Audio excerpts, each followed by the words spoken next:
राधा वल्लभ श्री हरिवंश। आज हमारे श्रीमद् भागवत का 64वां पाठ है, जिसमें कि देह गेह में आसक्त पुरुषों की अधोगति का वर्णन होगा।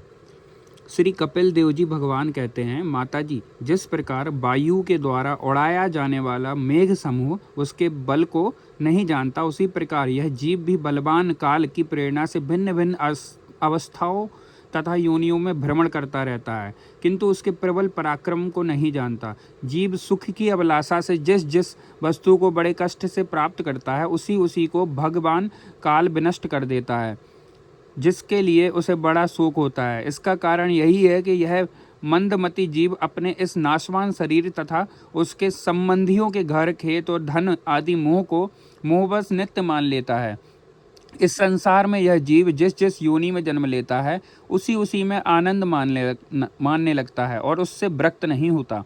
यह भगवान की माया से ऐसा मोहित हो रहा है कि कर्मवश नारकी योनियों में जन्म लेने पर भी वहाँ के विष्ठा आदि भोगों में ही सुख मानने के कारण उसे भी छोड़ना नहीं चाहता।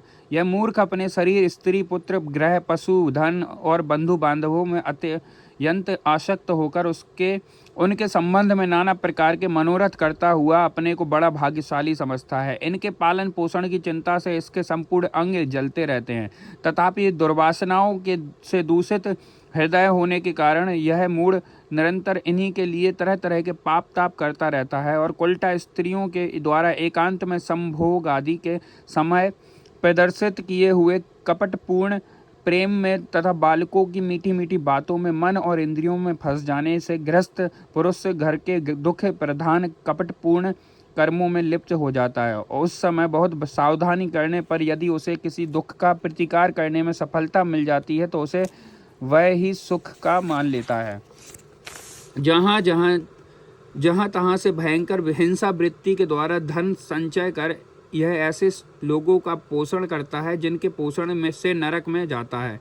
स्वयं तो उनके खाने पीने से बचे हुए अन्न को ही खाकर रहता है। बार बार प्रयत्न करने पर भी जब इसकी कोई जीविका नहीं चलती, तो यह लोभ बस अधीर हो जाने के कारण दूसरे के धन की इच्छा करने लगता है। जब मंद भाग्य के कारण इसका कोई प्रयत्न नहीं चलता और यह मंद बुद्धि धनहीन होकर कुटुंब के भरण पोषण में असमर्थ हो जाता है, तब अत्यंत दीन और चिंतातुर होकर लंबी लंबी सांसें छोड़ने लगता है। इसे अपने पालन पोषण में असमर्थ देखकर वे स्त्री पुत्र आदि इसका पहले के समान आदर नहीं करते। जैसे कृपण किसान बूढ़े बैल की उपेक्षा कर देते हैं, फिर भी इसे वैराग्य नहीं होता। जिन्हें उसने स्वयं पाला था, वे ही अब उसका पालन करते हैं। वृद्धावस्था के कारण इसका रूप बिगड़ जाता है, शरीर रोगी हो जाता है और अग्नि मंद पड़ जाती है। भोजन और पुरुषार्थ दोनों ही कम हो जाते हैं। वह मरणोन्मुख होकर घर में पड़ा रहता है और कुत्ते की भांति स्त्री पुत्र आदि के उपमान पूर्वक दिए हुए टुकड़े खाकर जीवन निर्वाह करता है। मृत्यु का समय निकट आने पर वायु के उत्क्रमण से इसकी पुतलियां चढ़ जाती हैं और श्वास प्रवास की नलियां कफ से रुक जाती हैं। खांसने और सांस लेने में भी इसे बड़ा कष्ट होता है तथा कफ बढ़ जाने के कारण कंठ में घुरघुराहट होने लगती है। यह अपने शोकातुर बंधु बांधवों से घिरा हुआ पड़ा रहता है और मृत्यु पास के वशीभूत हो जाने से उनके बुलाने पर भी नहीं बोल सकता। इस प्रकार जो मूढ़ पुरुष इंद्रियों को न जीतकर निरंतर कुटुंब पोषण में ही लगा रहता है, वह रोते हुए स्वजनों के बीच अत्यंत वेदना से अचेत होकर मृत्यु को प्राप्त होता है। इस अवसर पर उसे लेने के लिए अति भयंकर और रोष युक्त नेत्र वाले जो दो यमदूत आते हैं, उन्हें देखकर वह भय के कारण मलमूत्र सब कर देता है। वे यमदूत उसे यातना देह में डाल देते हैं और फिर जिस प्रकार सिपाही किसी अपराधी को ले जाते हैं, उसी प्रकार उसके गले में रस्सी बांधकर बलात्कार से यमराज की लंबी यात्रा में उसे ले जाते हैं। उनकी घुड़कियों की उसका हृदय फटकने और शरीर कांपने लगता है। मार्ग में ही उसे कुत्ते नोचते हैं। उस समय अपने पापों को याद करके वह व्याकुल हो उठता है। भूख प्यास उसे बेचैन कर देती है तथा घाम, दावानल और लुओं से वह तप जाता है। ऐसी अवस्था में जल और विश्राम स्थान रहित उस तप्त बालुकामय मार्ग में कुत्ते नोचते हैं, उस समय अपने पापों को याद करके वह व्याकुल हो उठता है। भूख प्यास से उसे बेचैन कर देती है तथा घाम, दावानल और लूओं से वह तप जाता है।